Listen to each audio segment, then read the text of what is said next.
daughter starts to display signs of possession, like she's being possessed by a ghost or a spirit.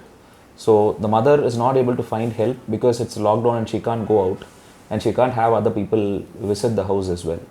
So during such a situation, the whole thing gets worse, and they approach a priest in Mumbai who suggests doing an exorcism. An exorcism ritual is where it's a ritual where they try to cure people of their possession and get rid of the ghost.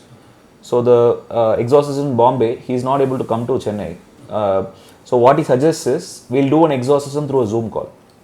So whether they're able to achieve the exorcism ritual through the Zoom call, or was the mother able to save the daughter, is what the story is about. What Anupam Kher character? Anupam Kher sir plays the exorcist. He is the priest who comes to help the family during this crisis. And according to the story, the priest is from Mumbai. So while casting, we decided, why don't we go for some actor who's in Mumbai, who has a presence in the north, so that even in story it's very believable. Usually they'll cast somebody and then they'll try to make it believe like he is from Mumbai. So we wanted to work with an actor who's from Mumbai, so that it is very believable. And he's also a veteran actor. He's so he has done so many films. This is his first movie. I think he has done one film before called Little John. I think it came like 10-20 years ago, I think it came. So after a long time he's coming back to Tamil, and this will be his 522nd film. So it was very special working with him for this particular project. It has no interval, no? Yeah. Why did you take the decision? I generally like intermission, because when I go to certain films, the intermission itself is like a proper cinematic moment. Like it's a high point where audience are left with a question and the answer is given in the second half. So I enjoy such films. I also enjoy films which doesn't have any interruption. For example, if you watch a lot of Hollywood films, there's no intermission. So when you're watching it in the theater, they'll just cut it on random point. And most of the time, you'll be a little disappointed that they cut, because you're watching the film is getting interesting, and suddenly they cut the film and there's a gap. So the momentum is lost. So in this particular story, there is no midpoint. The entire film is moving towards the climax. So if you watch it at a single stretch, the experience itself is very intense. So when I showed the film to the production, I showed it to them without an intermission. They watched it in a single stretch. And since it's 90 minutes, it's easier to watch it at a stretch, because a lot of films that worked in this year were 3 hours long. And those films had the intermission only by the end of 90th minute or 85th minute. So I thought we have the tolerance to watch a proper 90-minute film without any breaks. And we experienced the film like that. So we want to share that experience with the audience. So do you think our people adapt that version? I've seen my mother, when she watches certain films, when I go and talk to her, she'll say, don't disturb me, I'm watching it. And until that film finishes, she'll not want to be disturbed and she will not do anything else. I also I like watching all kinds of films, and there are certain films that I would like to experience without any interruption, like from start to end, just watch it like that. And that gives I feel it gives a very intense experience, and by the time the film ends, you're left with a high. We just wanted to try it out as an experimental thing and see if audience like it. If audience like it, then a lot of films with this duration can come out without an intermission. And the advantage is, you don't have to have only 4 shows per day. You can have like 6 shows or 7 shows per day, which will lead to more revenue. And films with short duration will have a much bigger business model when it comes to theatrical release. So I think this can open up a business model. But we are trying it as an experiment. The theatre owners, we had a conversation with the theatre owners. They are also interested to see how this goes. If it works out, we can also exploit this by having more shows. So it is something that we want to try and see if it will be new for the audience. It is designed as an experience more than anything else. The business comes later. What is more important to us is the audience have a new experience in theatres. They are coming to cinema to watch something new. So we just wanted to experiment with the treatment and the way audience experience this film. So it's just a small initiative from our side. So what is the total duration of the film? The film is 99 minutes long, with all the end credits, and exact duration is 98.5. It's 99 minutes. What is the importance of background music? This film is designed to be a proper theatrical experience with respect to sound and music, and if you watch it on a phone or on TV, it's not the same. You have to watch it in theater for you to enjoy the film to the fullest. And the music for this film is composed by a music director called Prithvi Chandrasekhar, and his previous film was Bhumika with Aishwarya Rajesh.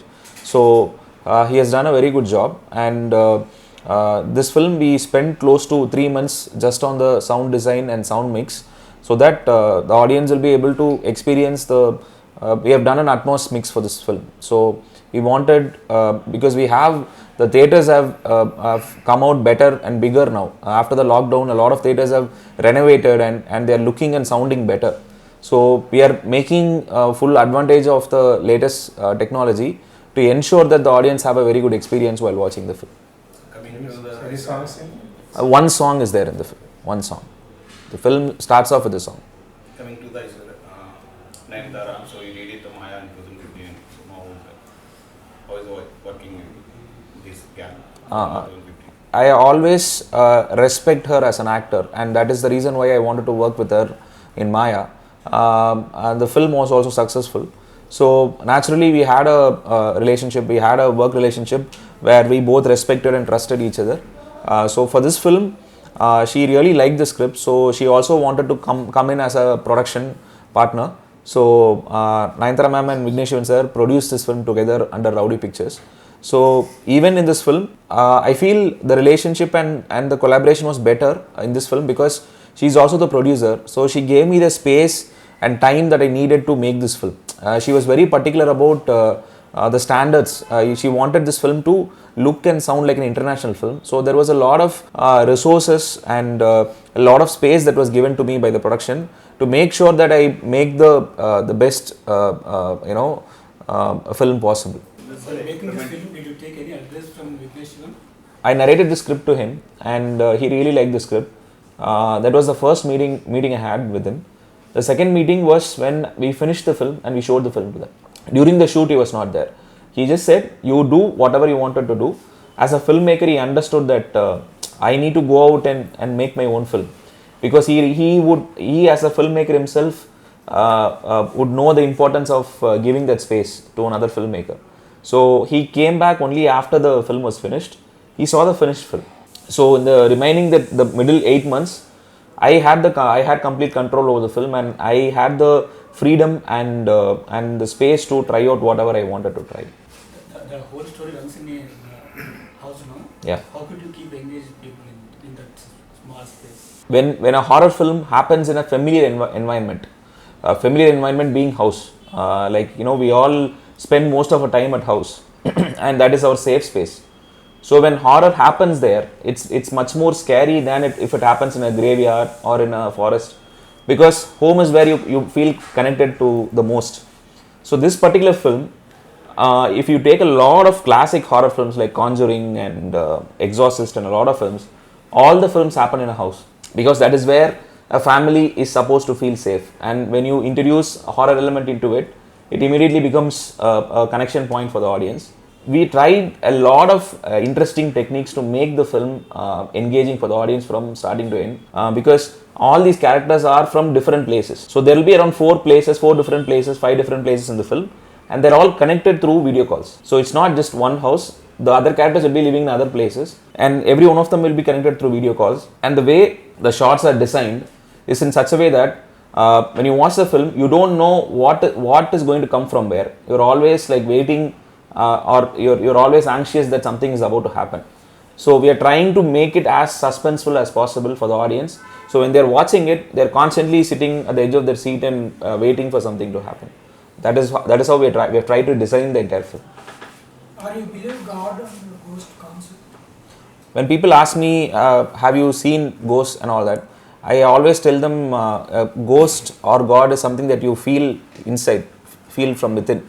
It is not something you can see or hear, at least from my experience. I always feel like when you go to an abandoned house, or when you go to a unknown place that you have not gone before, forest or anything, you're walking there and you're feeling something. It's very hard to explain that feeling. You feel like, there is something, we are not alone, like there is somebody else with us, but you won't be able to explain it. It's something that you feel, it's something that, it's like the hair on the back of your neck standing up, that kind of feeling.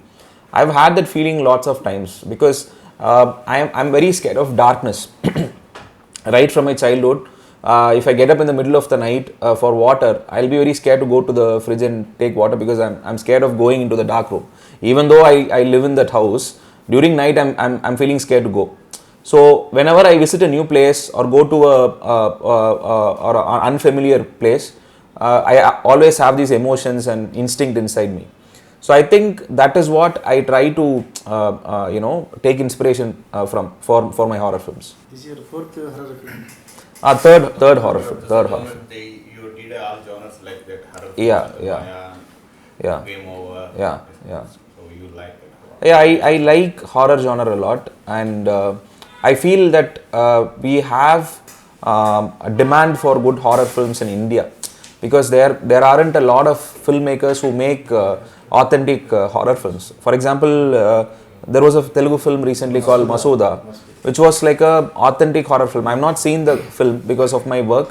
I'm planning to watch the film, but I heard that it is like a proper horror film without any commercial compromises. It's like a proper horror film from start to finish. So I think there is a very good market for such films in India because when Hollywood films like Conjuring and all those films release here, they do extremely well. Irrespective of the language or culture, everybody connects with it, everybody watches those films. So I feel like we have a huge demand for such films in India.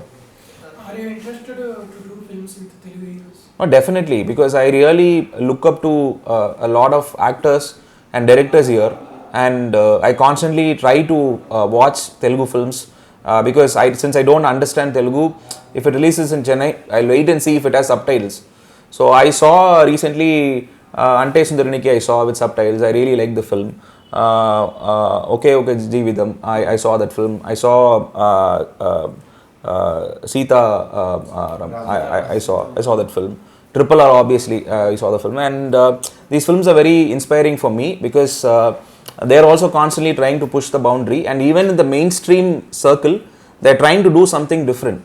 So even in Tamil, we are trying and attempting that.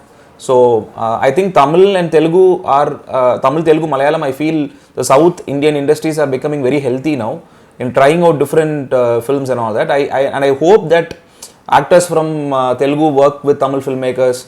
Actors from Tamil, they're already working. They're already making a lot of films. So I think this kind of healthy collaboration should happen. That's what I'm hoping for. Why Nayanthara for this role? And do you approach any other heroines for that role? She was the first person I considered for this role because I worked with her before. I know what she's capable of. And this film, she has to play a mother of a teenage girl. Even in Maya, she played the mother of a child. And since she trusts me, it is easy for me to go and approach her, and she's also a very good actor. So I wanted somebody who has the depth in their performance, who can kind of hold the audience's attention for 90 minutes with just performance. Even if she's sitting and talking something, your attention is completely on her. She has that kind of a presence. So I feel as an artist, I really admire her and I respect her work. So that is why I wanted to work with her again. Releasing in Telugu, Tamil, Hindi?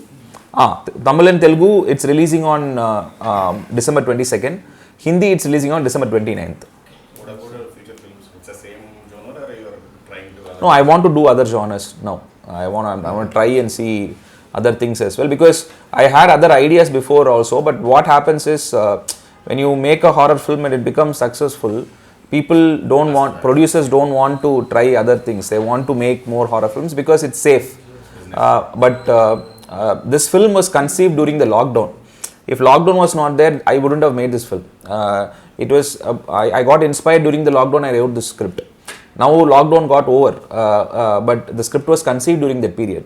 I still feel even after all the COVID infection is over, I still feel there is so much of emotion and there's so much of loss that we need to process. And I think this film, what it's trying to do is to give hope to people that and kind of assure them that we have crossed a very big crisis, but we have come out better, and we'll have a better future. So I want this film to give hope to a lot of people. So that is the main intention behind making this film. Tamil and Kannada directors are coming to Telugu, Telugu directors are coming to Kannada, Tamil. So what's your opinion about this? I think all the filmmaker from every state should work with other language actors and producers and all that. See, that kind of collaboration is very healthy, because these are all very unique voices. So when somebody from Tamil goes to Telugu, they'll take their sensibilities, they'll take their voice and their style and everything, and it will be very fresh for the Telugu audience. And when somebody from Telugu comes and makes a Tamil film, their voice will be so unique that it will be fresh for Tamil audience. So it is actually a win-win situation for both the audience and also for the director and also for the producer. So and also the industry becomes bigger. So anybody should be able to work with. So the thing, I think even before lockdown, this thing was slowly going away. So in India, I think earlier there was Bollywood, Hollywood, Tollywood, and now it's all like everybody is working everywhere. So now the respect for talent and the demand for talent is very high, because the demand for content is also very high. So people want to see good films, people want to see good stories. So I feel if you have a good story, you can take it to any producer in any language and you will be able to make the film. Earlier it never used to be like that. Now you can approach anybody in India and they'll, if they really like the script, they'll do it. The language is not an issue anymore. So I feel right now I'm very fortunate to work in a situation like this, where there are so many options in front of me to go and make my film. Who's your family like? I had a very interesting meeting with Nani Garu when I came to narrate Mayuri to him during 2013. I met him almost like 9 years ago. Usually when I meet actors and narrate the script, they don't react much. They'll just listen to it and they'll say it's good or bad. When he was listening to the script, he was actually reacting to me. He doesn't know me. I've never met him before, or he has not met me before. He doesn't know me. I don't know. I have not met him before. He was so nice to me. He listened to the narration, and he was emotional, and he said, if you did not have a producer, I'll produce this film. He even offered to produce this film, and I had a wonderful meeting with him. And also specifically the kind of films that he does in Telugu, I'm a huge fan of his work. He is somebody I feel is constantly trying to experiment and try different things. So he is an actor that I really want to work with. You have any script for him next? What happens is, for me to approach him, I want to write such a good story that it will justify his talent. So even for this film, when we approached Anupam Kher sir, I was very hesitant, because he has done so many films. Like I should give him something that he has not done before, and also I should give him something that justifies his talent. For Nani Garu, I want to pitch him a story that kind of justifies his talent as an actor. So, but I definitely want to work with him.